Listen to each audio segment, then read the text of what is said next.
میدان عمل میں بالکل ہر کوئی، ہر ایک کے اندر ایک فسق کا لیول ہو سکتا ہے کہ فاسق وہ ہے جو اس کو پتہ ہے، پتہ ہوتے ہوئے بھی وہ اس کی اطاعت نہیں کرتا، وہ فاسقین میں سے ہو جاتا ہے۔ لا یہدی القوم الفاسقین، جو جانتے ہوئے حجت تمام ہوتے ہوئے بھی ہدایت کی طرف نہ جائے تو اللہ کہتے ہیں اب میں بھی ہدایت اور نہیں دوں گا، کیونکہ جتنا میں نے کرنا تھا کام کر لیا۔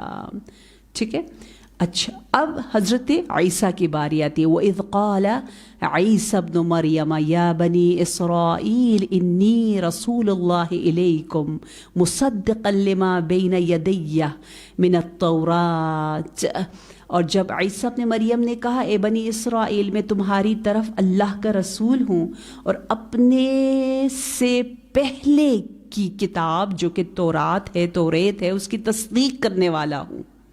ٹھیک ہے، اور وَمُبَشِّرًا بِرَسُولٍ مِّن بَعْدِي، برسول یأتی من بعد اسمہ احمد۔ اب جناب عیسیٰ آ کر کہہ رہے ہیں کہ میں عیسیٰ ہوں، فرزند مریم ہوں، اور میں اللہ کا رسول ہوں، مصدق ہوں تمہارے سامنے۔ مصدق کا مطلب کیا ہے یہاں پر؟ حضرت عیسیٰ مصدق تورات ہیں، یعنی زبانی طور پر، عملی طور پر کیسے؟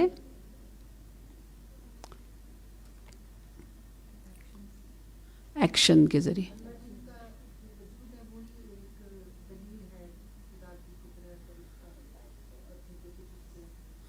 ہاں، مصدق بالکل یہ ہے کہ تورات میں خبر آئی ہے اگلے نبی کے آنے کی، حضرت عیسیٰ کے آنے کی، جس طرح بائبل انجیل میں خبر آئی ہے ہمارے نبی کے آنے کی۔ صحیح ہے، یہ پورا ایک چین ہے، سلسلہ ہے۔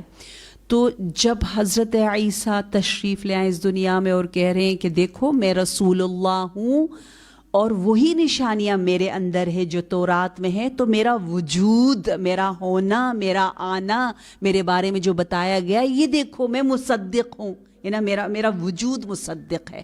جس طرح نبی صلی اللہ علیہ وآلہ وسلم آ کر فرما رہے میرا وجود مصدق انجیل ہے، کیونکہ انجیل میں میرے بارے میں آیا ہے، یہی صفات آئی ہے، یہ دیکھو میں مصدق ہوں، میرا وجود تصدیق کر رہا ہے، بتا رہا ہے کہ بالکل صحیح کتاب ہے اور میں اسی کتاب کی جو پیشن گوئی ہے، جو خبر ہے، اس کے مطابق آیا ہوں۔ ٹھیک ہے، تو مصدق جو مصدق ہے لما بین یدی من التورات، نمبر 1 مصدق، نمبر 2 مبشر۔ صحیح ہے، میں بھی بشارت دے رہا ہوں ایک رسول کے بارے میں جو آئے گا میرے بعد، اسمہ احمد، اللہم صلی علی۔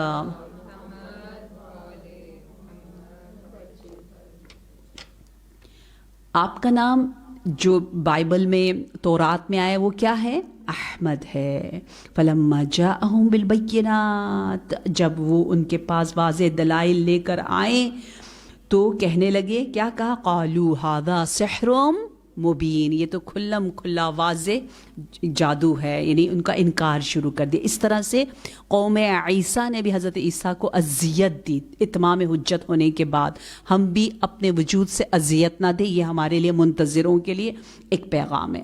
اب یہ جو نام ہے احمد ہے، اس کے بارے میں تفسیر کوثر میں لکھا ہوا ہے کہ کوئی شک کی بات تھی نہیں کہ نبی صلی اللہ علیہ وآلہ وسلم کا نام جو ہے وہ احمد ہی تھا، جس طرح جناب ابو طالب علیہ السلام اور جناب حسان نے اپنے اشعار میں اس نام کا ذکر کیا۔ حضرت ابو طالب سے یہ شعر منسوب ہے کہ اتأمروننی بالصبر فی نصر احمد فواللہ ما قلت الذی قلت جازعا وسعی لوجہ اللہ فی نصر احمد نبی الہدی المحمود طفلا ویافعا۔ آپ فرماتے کیا تم مجھے احمد کی نصرت پر صبر کرنے کے بارے میں، لوگ کہتے تھے آپ صبر کریں صبر کریں، صبر کرنے کا حکم دیتے ہیں؟ خدا کی قسم جو کچھ میں نے کہا وہ کسی خوف کی وجہ سے نہیں کہا، میں برائے رضا یہ خدا اس احمد کی نصرت میں سعی کروں گا، اور جو نبی خدا ہے اور جو ہر حال میں قابل ستائش ہے، بے شک طفل ہو یا جوان ہو، ہر حال میں وہ احمد ہی احمد ہے۔ احمد و حامد و محمود و محمد صلی اللہ علیہ وآلہ وسلم۔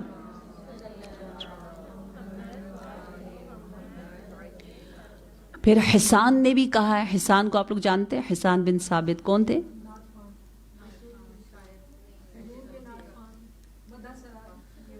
ہاں، جنہوں نے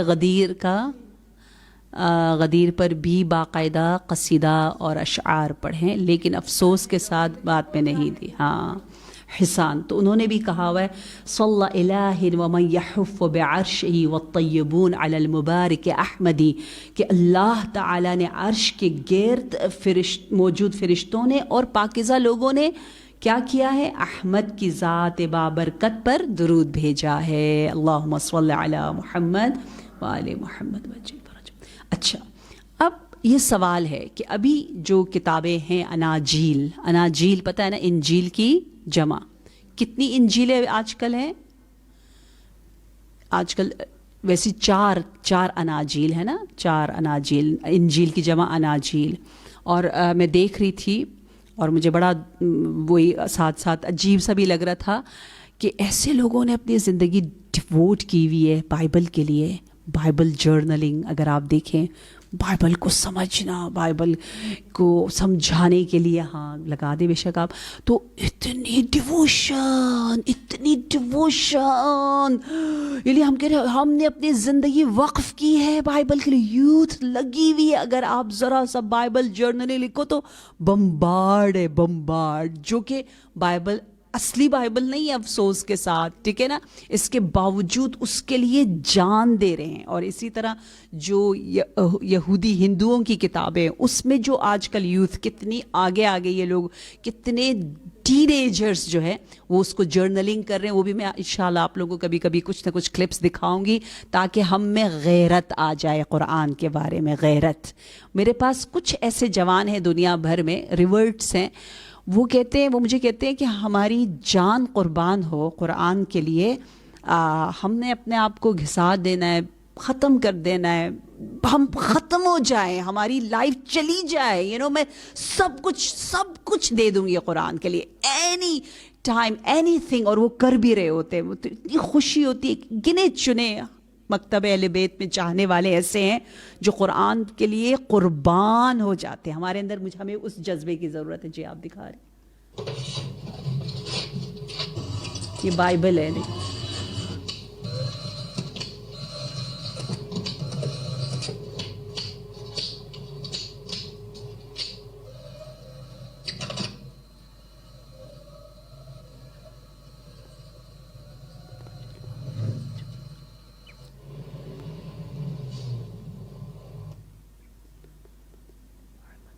اچھا، یہ جیسے ہم تھوڑا بہت انشاءاللہ یہاں پر قرآن جرنلنگ کے بارے میں بتائیں گے. قرآن جرنلنگ کا مقصد یہ ہوتا ہے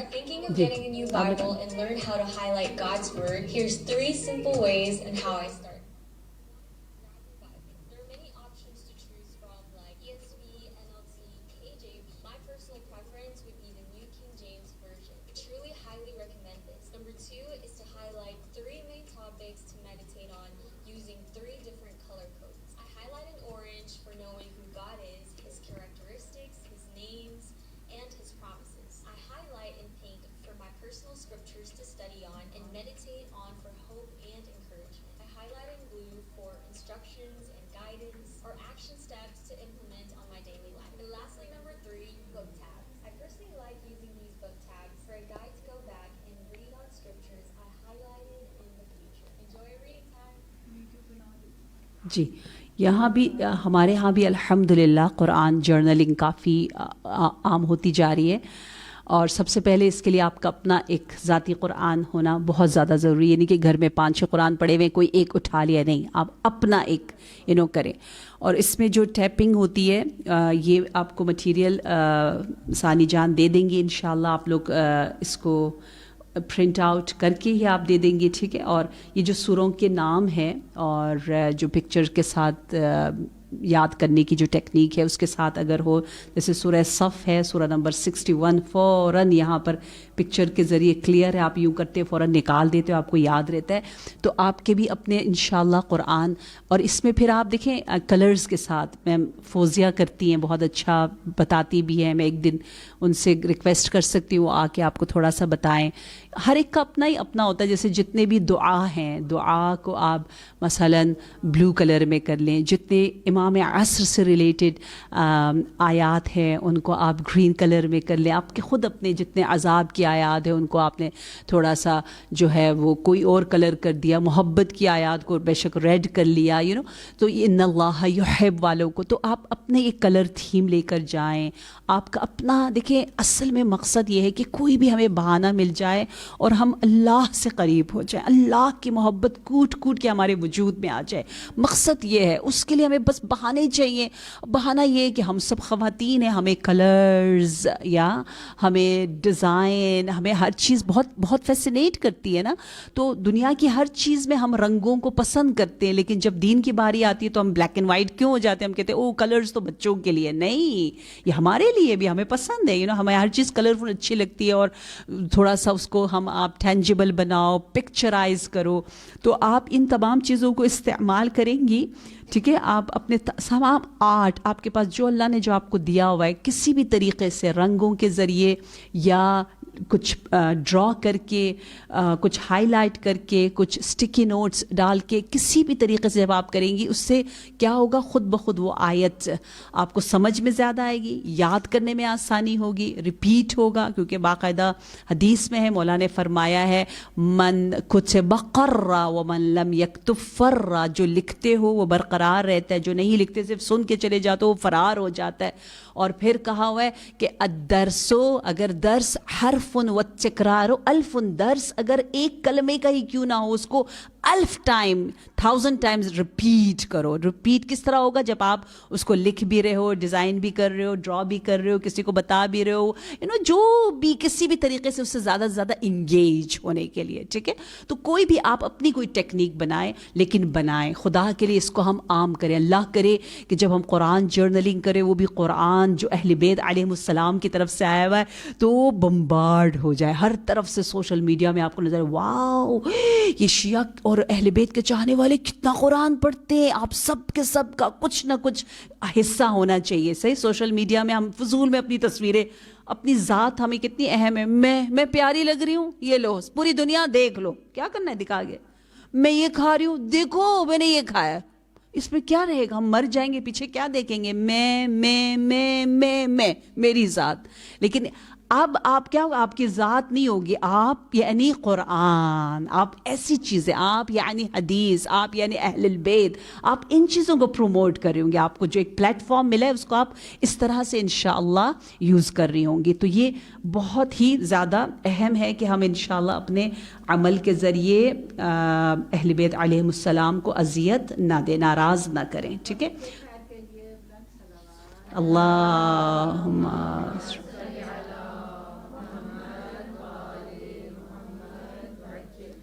اچھا, ایک نیا مسیحی جو مسلمان ہوا ہے, نو مسلم لیکن کرسچن تھا, محمد صادق, اس نے اپنی کتاب انیس الاسلام میں لکھا ہے کہ میں کیوں مسلمان ہوا. تو اس میں وہ لکھتا ہے کہ میرے مسیحی استاد نے ایک کنڈیشن کے ساتھ مجھے بتایا کہ یہ نام بتائے کہ کسی کو نہ بتاؤ, اور بتائے ان 2 کتابوں میں مجھے دکھایا کہ رسول اللہ کی بعثت سے قبل لکھی ہوئی یہ کتابیں ہیں. ان دونوں کتابوں میں فارقلیط کا ترجمہ احمد اور محمد سے ہوا ہے صلی اللہ علیہ وآلہ وسلم. جبکہ عام طور پر عام کتابوں میں یہ لوگ کہتے ہیں احمد مینز مددگار, ہیلپر. احمد کا جو مطلب وہاں پہ ترجمہ جو زبان, کون سی زبان ہے, سریانی زبان میں کیا ہوا ان لوگوں نے, وہ کیا ہوا ہے شفاعت کرنے والا. احمد کو جو سریانی زبان میں وہ کہتے ہیں او یا اس کا مطلب ہے وکیل. لیکن جو اوریجنل ان کی کتابیں جو استاد نے چھپ کر اس کو دکھائی, اس میں ہے کہ احمد سے مراد جو ہے یہی ترجمہ ہے جو ہم لوگ کرتے ہیں کہ پسندیدہ, یا جس کی تعریف کی گئی ہے. تو اس وجہ سے محمد صادق کہتا ہے میں مسلمان ہوں, اور اس نے کتابیں لکھی ہے. اور اس طرح کے ہمارے پاس کافی اوتھینٹک دلائل موجود ہے کہ ابھی بھی جو بائبل ہے اس میں نام احمد ہی کا ترجمہ سریانی زبان میں موجود ہے. صحیح، اگر ابھی کے بائبل کو بھی ہم اچھی طرح دیکھ لیں تو ہمارا پورا یقین جو ہے اس پر آ جاتا ہے کہ جو نبی آیا وہ نبی وہی ہے جنہیں ہم مسلمانوں کا نبی کہتے ہیں. اچھا، میں جلدی سے بس ایک دو آیات اور کر لوں. ومن اظلم ممن افترى على الله الكذب وهو يدعى الى الاسلام والله لا يهدي القوم الظالمين. اور اس سے بڑھ کر ظالم کون ہوگا جو اللہ پر جھوٹ بہتان باندھے جبکہ اسے اسلام کی دعوت دی جا رہی ہو، اور اللہ ظالم قوم کو ہدایت نہیں دیتا. واللہ لا يهدي القوم الفاسقین تھا پہلے، ابھی ہے واللہ لا يهدي القوم ظالمین. اب اگلی آیت جو ہے یہ منتظروں کے لیے ہے، یہ خوشخبری آخر الزمان انشاءاللہ وہ آخری وقت کے لیے مشہور آیت ہے، آپ لوگوں کو یاد ہوگی. یریدون لیطفئوا نور اللہ بافواہہم واللہ متم نورہ ولو کرہ کافرون. زبردست آیت، اس مشہور آیت ہے یہ کہ آیت سورہ صف آیت نمبر 8. یہ لوگ چاہتے ہیں کہ اپنے منہ کے پھونکوں سے اللہ کے نور کو بجھا دیں، اور اللہ اپنے نور کو پورا کر کے رہے گا. متم و نور کو تمام کر کے رہے گا، خواہ کفار کو برا لگے تو لگے، خواہ کفار برا منائے تو منا لے. یہ نور تمام ہوگا. تمام کیسے ہوگا؟ یہ آخری زمانے میں پورے ہر جگہ نور اسلام آئے گا. اب یہاں جو ورڈنگز ہے وہ بہت فیسینیٹنگ اس لیے ہے کہ اس کے ذریعے نا ہمارا ایمان مضبوط ہو جاتا ہے. ٹھیک ہے، ہم صفن کا انہم بنیان مرصوص میں شامل ہو جاتے. کیسے؟ کیونکہ اللہ کا جو مزے کا وعدہ ہے نا، جو گارنٹی ہے نا، وہ یہی ہے کہ یہ لوگ چاہتے ہیں، ان کا ارادہ کیا ہے؟ ارادہ اطفاء کہتے ہیں بجھانے کو، فو کرنے کو. صحیح ہے، اطفاء عربی زبان ہے. یطفئون کس کو بجھانا چاہ رہے ہیں؟ اللہ کے نور کو. ٹھیک ہے، اچھا، اللہ کا نور کبھی نہیں بجھے گا، ہمیشہ ہمیشہ ہمیشہ ہمیشہ. جس طرح اللہ نے قرآن کی حفاظت کی ہے، اس کی حفاظت ہوگی. اب ہماری اور آپ کی دعا کیا ہے؟ ہماری اور آپ کی دعا یہ کہ بار الہ ہمارا نام بھی حافظین نور اللہ میں قرار دے دے، ہمیں بھی اس صف میں شامل کر دے. یا سورہ صف ہے نا، ٹھیک ہے. کتنا یقین ہے کہ آپ کو یقین ہے کہ ایک چیز نے ختم ہونا ہی نہیں ہے بلکہ اور پھلنا پھولنا ہے. بس دعا یہ ہے کہ اللہ کچھ کو تو توفیق دے گا جو محافظین نور اللہ ہوں گے. ٹھیک ہے، اب میں بھی شامل ہو جاؤں تو میری قسمت جاگ اٹھے گی. مجھے شامل کر دے تاکہ میں اس زمانے کے بتوں کو توڑوں. یہ جو بت ہم نے بنا رکھے ہیں اتنے سارے جس کی وجہ سے نور اللہ کو بجھانے والوں کی جو کوشش ہے، لوگوں کو نور خدا کو بجھا تو نہیں رہے لیکن دور تو کر رہے ہیں نا نور خدا سے. کتنے ہی لوگ دور ہیں انفارچونیٹلی. تو جو قرآن سے دور ہے، جو یتیم ہے، کہتے ہیں ہم یتیم کہتے ہیں نا، جو نور اللہ سے دور ہے، جو نور خدا، ولی خدا، امام زمان سے دور ہے، وہ سب کے سب یتیم ہیں. تو اتنے یتیموں کو یتیمی سے دور کرنے میں ہم کب آگے آ سکتے ہیں؟ جب ہم انشاءاللہ ان بتوں کو توڑیں جو کلچر ہم نے خود بنا رکھا ہے. ٹھیک ہے، جو غلط ہم خود سے باتیں کرتے ہیں. پھر اگلی آیت بھی بہت پیاری ہے. هو الذي ارسل رسوله بالهدى ودين الحق ليظهره على الدين كله ولو كره المشركون. سیم یہی آیت سورہ توبہ آیت نمبر 33 میں بھی آیا ہے. ٹھیک ہے، کہ وہ وہی ہے. هو الذی، کیا کہنا اس قادر کا، وہ وہی ہے جس نے اپنے رسول کو ہدایت اور دین حق کے ساتھ بھیجا. کیوں بھیجا؟ کس لیے بھیجا؟ مقصد کیا تھا؟ تاکہ تمام ادیان پر غالب کر دے. خواہ مشرکین کو ناگوار گزرے تو گزرے، برا لگے تو لگے، یہ دین نبوی جو ہے وہ تمام ادیان پر غالب آ کر رہے گا، اور آ رہا ہے. ہم یہ سب کچھ دیکھ رہے ہیں. آپ لوگوں کو زیادہ پتہ ہوگا کہ آج کل اسلام کا یہ ہے کہ کہتے ہیں سب سے زیادہ ایجوکیٹڈ، پڑھے لکھے لوگ تیزی کے ساتھ دین اسلام کی طرف آ رہے ہیں. ٹھیک ہے، یعنی عام لوگ نہیں، بہت خاص طبقہ. جبکہ اگر آپ کرسچینٹی کو دیکھیں تو وہ بھی پھیلا رہے ہیں، اس کو پھیلا رہے ہیں، لیکن وہ گاؤں میں ادھر ادھر افریقہ، انڈیا، پاکستان، آپ نے دیکھو پاکستان میں بھی انہوں نے کیا کیا ہوا ہے. ہمارے کتنے لوگ جو مسلم تھے کرسچن بنے ہیں، ایک قریب طبقہ ہے جس کو یہ لوگ کس طرح سے ایڈز دے رہے ہیں، مدد کر رہے ہیں، ٹھیک ہے نا. لیکن جو اسلام کی بات ہے نا، آپ کو ایک دم سے فرق پتہ چل جاتا ہے کہ ہم تو ہے ہی نکم میں، ہم تو کچھ بھی نہیں کر رہے، لیکن وہ خود اسلام میں اتنی طاقت ہے کہ وہ اچھے مائنڈز کو خود بخود اپنی طرف لے کر آ رہے ہیں. ٹھیک ہے، تو اسلام کا جو جس طرح سے پھیل رہا ہے وہ ہے کیا پھیلنا؟ پڑھے لکھے طبقوں میں پھیلنا. یہاں تفسیر کوثر میں بہت پیارا بیان کیا گیا ہے کہ جیسے ہی اسلام کی پہلی کرن جو ہم دیکھتے پھوٹتی ہے، اس وقت سے ہی دشمنوں کی سازشیں شروع ہر طرف سے سازشیں شروع ہو رہی ہیں. اچھا، کہتے ہیں کہ یہ جو دشمن جو ہے نا، وہ اپنے ناچیز پھونکوں سے جس کوشش کر رہے ہیں کہ نور اسلام کو بجھا دیں، کہتے ہیں کہ یہی جس منہ سے وہ بجھانا چاہ رہے ہیں، اللہ کہہ رہے ہیں یہ منہ ہی باقی نہیں رہے گا، میں اس کو ہی ختم کر رہا ہوں. یعنی وہ کیسے اس نور کو بجھا سکتے ہیں؟ اور کہہ رہے جس طرح یہ اپنی مادی طاقت کے ذریعے اسلام کی روحانی طاقت کو ختم کرنا چاہتے ہیں تو کر ہی نہیں سکتے، کیونکہ جو روحانی طاقت اسلام میں ہے، دین میں ہے، اللہ کے نور میں ہے، اس کا مقابلہ مادی طاقت کر ہی نہیں سکتی. لیکن وہ ہے ہی نہیں، ان کے بس کی بات ہی نہیں ہے. تو جب یہ ہمیں پتہ چلتا ہے، ہمیں اپنا فیوچر بالکل کلیئر کلسٹر واضح پتہ ہے کہ اتنا برائٹ ہمارا فیوچر ہے، ہم ٹرولی انتظار کر رہے ہیں اور کیا ہونے والا ہے ہمارے ساتھ. اور ہمارا پاسٹ بھی بہت پیارا ہے، ہمیں پتہ ہے کہ ہم اہل بیت کے چاہنے والے ہیں. جب تک اسلام کے پاس دین تھا تو دین دنیا سب کچھ ہمارے پاس تھا، علم دین علم دنیا سب کو مکتب امام جعفر صادق علیہ السلام نے ایک ساتھ رکھا نا، الگ نہیں کیا. جیسے یہ دین یورپ کی طرف گیا، دین کہہ رہی ہوں علم ٹیکنالوجی، انہوں نے دین کو جو ہے وہ کک آؤٹ کیا، کہا کہ ہم اس کی ذمہ داری نہیں لے رہے، یہ دین ہے، دین پڑھانا، دین تمہارا اپنا کام ہے. تو لوگوں نے انڈیویجولی دین کو سنبھالنا شروع کر دیا. اس لیے دیکھیں ابھی بھی دینی انسٹیٹیوٹس کیا ہے؟ پرائیویٹ ہے نا، خود سے کوئی ادارہ کھول دے تو کھول دے، ورنہ دین کا کوئی پوچھنے والا ہے نہیں. یہ اس وقت سے بنا ہے. لیکن جب تک ہمارے پاس تھا دین تو کیا تھا؟ دین اور دنیا سب کچھ دین ہے، کیونکہ سب کا خالق ایک ہی ہے. جب بھی آپ کوئی بھی کام کرے جس سے انسانیت کو فائدہ ملے، وہ سب کے سب جو ہے اس سے اللہ خوش ہوتا ہے، اور وہی دین اسلام ہے. لیکن افسوس کے ساتھ اب ایسا ہو رہا ہے، اب اپنا پاسٹ دیکھیں اور اپنا فیوچر دیکھیں، دونوں برائٹ ہے. اب ہم بیچ میں خود بخود ہمارے اندر وہ امنگ پیدا ہونی چاہیے. ٹھیک ہے نا.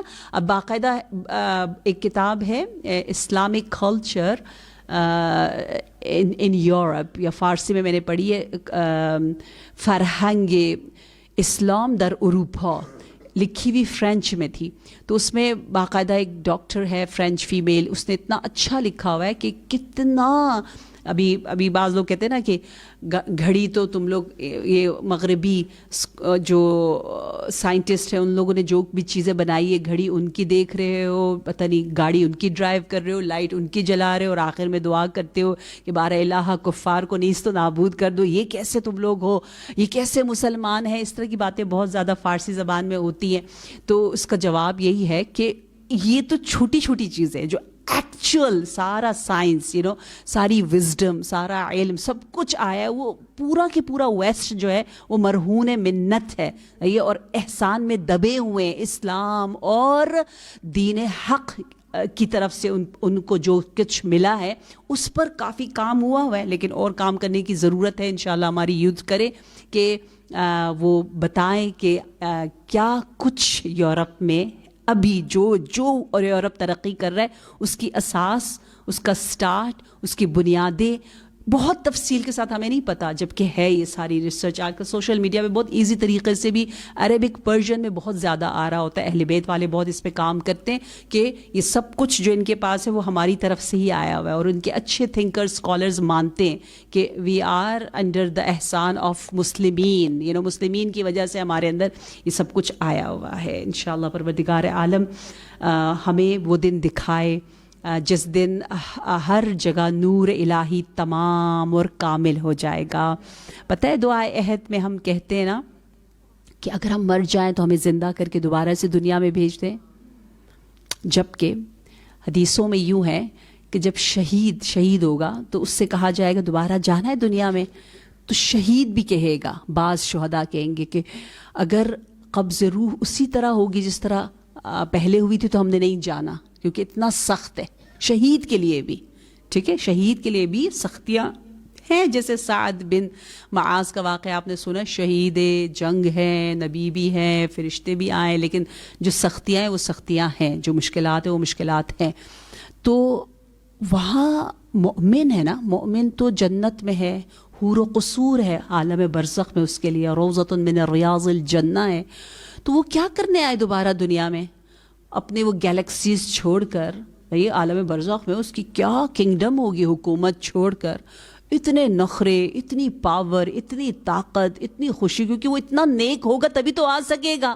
اب وہ اتنا نیک ہے تو برزخ میں بھی بڑے مزے کر رہا ہے. وہ سارے مزے چھوڑ کر دنیا میں کیوں آئے؟ کہتے ہیں اس لیے آئے کہ اللہم ارنی نظرتن یا غرۃ الحمیدہ. کہتے ہیں وہ ساری نعمتیں جنت کی، بہشت کی، حور و قصور سب ایک طرف، اور امام عصر علیہ السلام پر نظر کرنا، ان کے جمال کو دیکھنا ایک طرف. وہ اتنا قیمتی ہے. اللہم صلی اللہ محمد.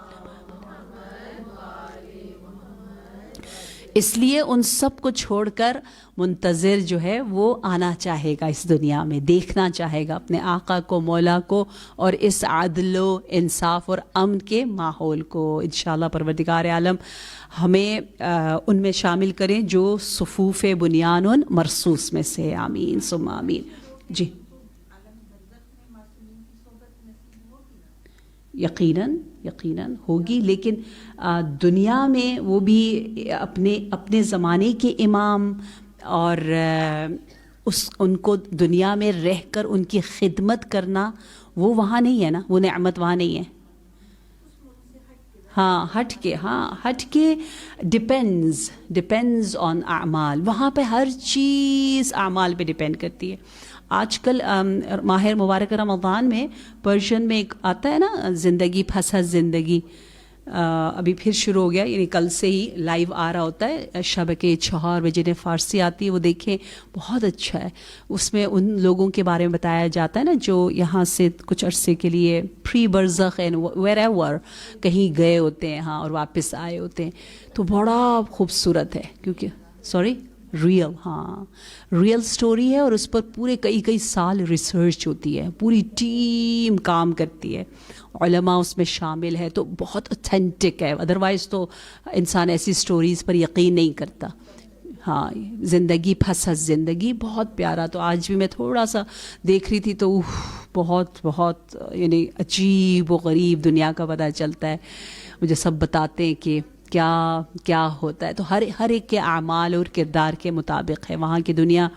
وہاں کہتے ہیں نا، عمل ہم نہیں کر سکتے لیکن علم وہاں پر بڑھ سکتا ہے، علم بڑھ سکتا ہے. تو رشد علمی ہے، اس لیے یہاں پہ جو تشنا ہوں گے وہاں ان کی اس تشنگی کو دور کیا جائے گا. لیکن یہاں جو غافلین میں ہوں گے ان کے لیے پھر وہاں کچھ نہیں ہے. تو یہ غفلت بہت بری چیز ہے. اس لیے یہاں علم کی تشنگی، کیونکہ ہم مدینۃ العلم کے چاہنے والے ہیں، باب العلم کے چاہنے والے، جو یہاں قرآن کی آتش میں زندگی گزاریں گے ان کا قرآن وہاں پر کامل کیا جائے گا. یہ تو آپ کو میں نے بار بار شاید حدیث سنائی ہے، پتہ ہے، من لم یحسن القرآن علم فی قبرہ. جس کا قرآن یہاں مکمل نہیں ہو سکا، علم، ان کے لیے معلمین کا بندوبست کیا جائے گا عالم برزخ میں. کیونکہ یہاں پر وہ تشنا تھے، انہوں نے ایک شروع کیا تھا جرنی شروع کرنا بہت ضروری ہے. پھر کہا کیوں علم فی قبر، کہا کہ بات ہی ایسی ہے قرآن کی، کیونکہ جنت کے اتنے ہی درجات ہیں جتنے قرآن کی آیات ہے، اور خدا نہیں چاہتا مومن کا درجہ رک جائے، ایک ایک آیت اتنی قیمتی ہے، اس لیے اللہ نے عالم قبر و برزخ میں تعلیم قرآن کا بندوبست کروایا ہے تاکہ اس کے درجات بلند ہوتے جائے، جتنی آیات اتنے درجات اتنی نعمات۔ دیکھیں یہ آیتیں کتنی قیمتی ہے۔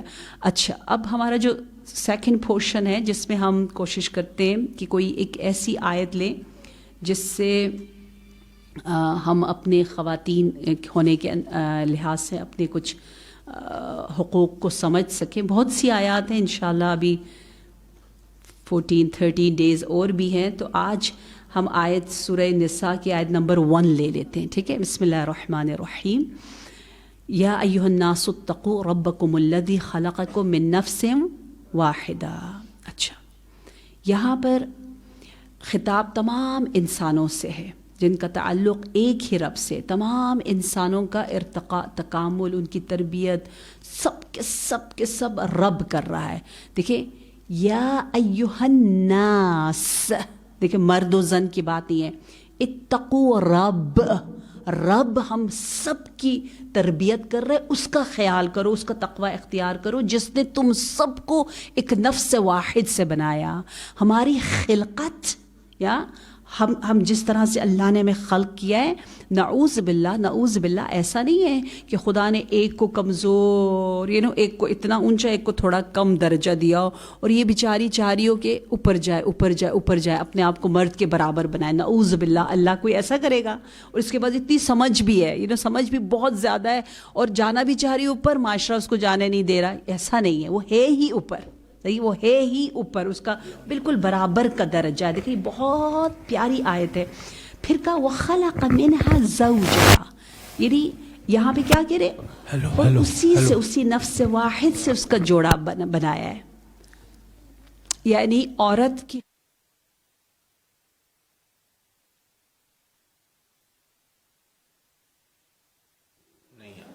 منہما رجالا کثیرا ونساء، اور اسی نفس واحد سے بہت سے مرد، بہت سی عورتیں بنی ہیں۔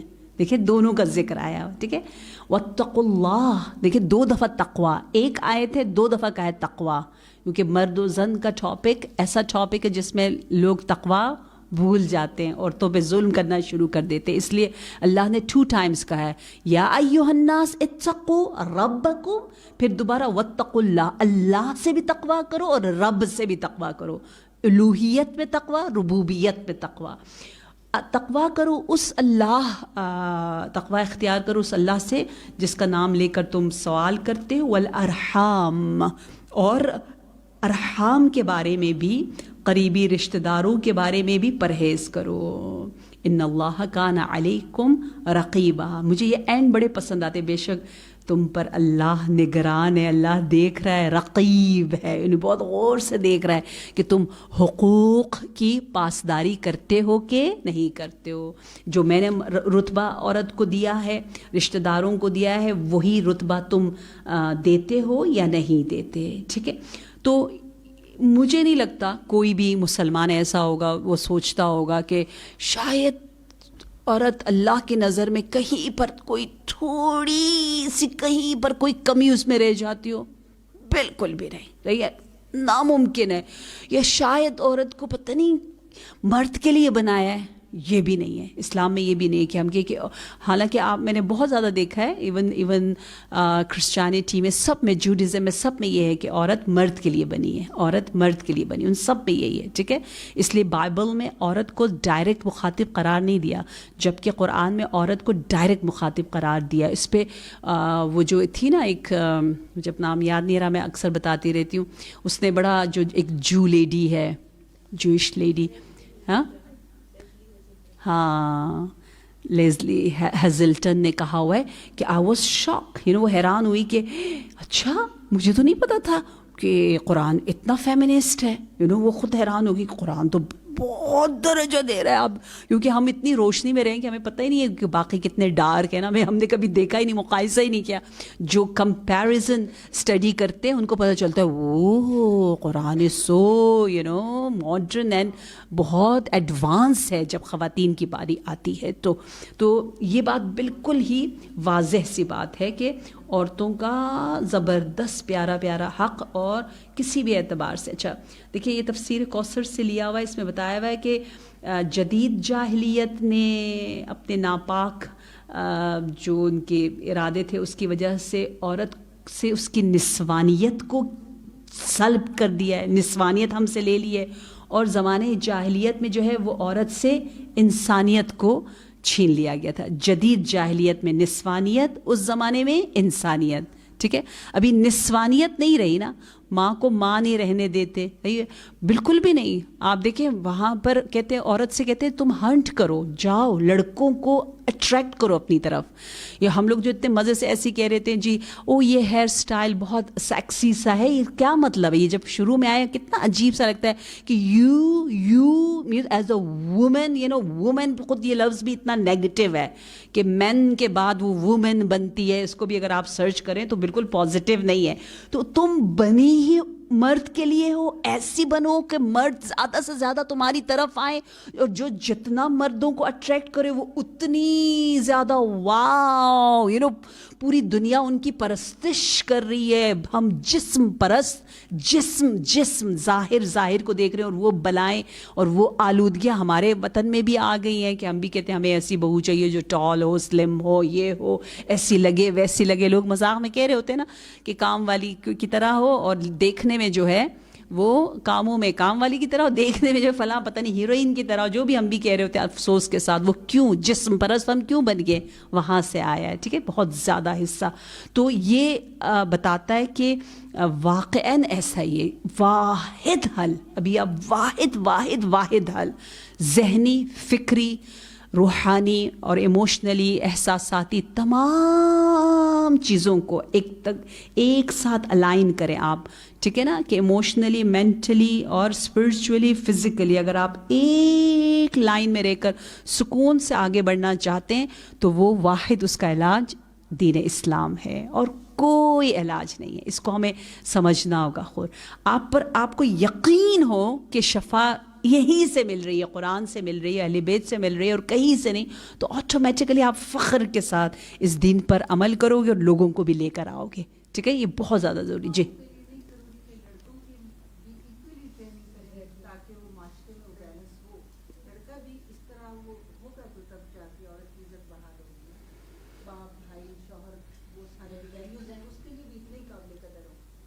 جی، اب یہ تو کہنے والی بات ہی نہیں ہے نا، یہ تو بالکل ہی بیسک سی باتیں ہونا ہی چاہیے، ایسے ہی ہونا چاہیے.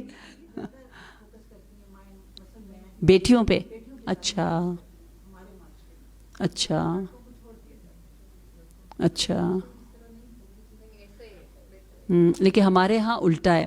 ہمارے کلچر میں اس طرح ہے کہ لڑکا تھوڑا بیچارہ پریشرائز زیادہ ہوتا ہے، کیونکہ وہ امانت لے کر آتی ہے. ٹھیک ہے، اور امانت لے کر آتا ہے، یعنی گھر میں امانت ہے اس کے پاس، کیونکہ روایت میں حدیث میں ہے نا کہ عورت تمہاری بیوی تمہاری امانت ہے، اس کا بڑا خیال رکھو. المرأۃ ریحانہ، نہج البلاغہ میں کہا، یہ پھول کی طرح ہے. تو اس پھول کے احساسات جسمی روحانی لحاظ سے اس کا بڑا خیال رکھنا ہے. تو وہ ڈرے ہوئے ہوتے ہیں. ہمارے یہاں داماد تھوڑا ڈرا ہوا ہوتا ہے، دبا ہوا ہوتا ہے، بیچارہ سا ہوتا ہے، بلکہ وہ مظلوم سا ہی ہوتا ہے، اور وہ لڑکی تھوڑی زیادہ وہ ہوتی ہے آرام سے، مزے سے.